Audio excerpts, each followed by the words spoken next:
What is the scariest encounter with another human you have ever experienced? I was at a sleepover and my friend and I decided to visit the forest of the school grounds. There were rumors of a great Playboy collection there, hence our visit. While there, my friend stepped off to the side to have a pee. A few seconds later he comes rushing back and says run. I didn't know what his deal was, but as a kid in the forest with only the light of the moon, I figured asking questions was a secondary option to being left alone there.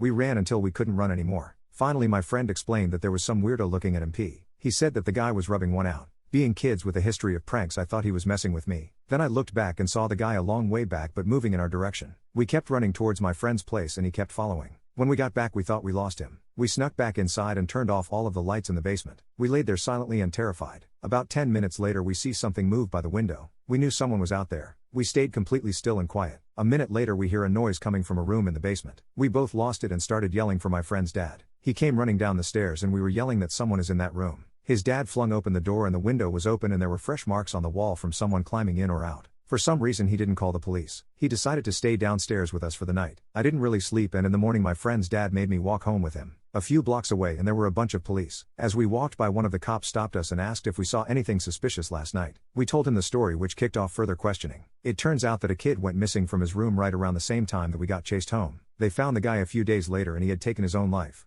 He had also abducted a boy. They never found the boy he abducted. We had a lot of trouble with that. My friend's dad felt guilty for not calling the police. He became addicted to sleeping pills. My friend was traumatized with just how close he came to being grabbed in the forest. He turned to drugs and eventually took his own life. I went through therapy for a while and still have occasional night terrors from that night, even though it happened almost 30 years ago.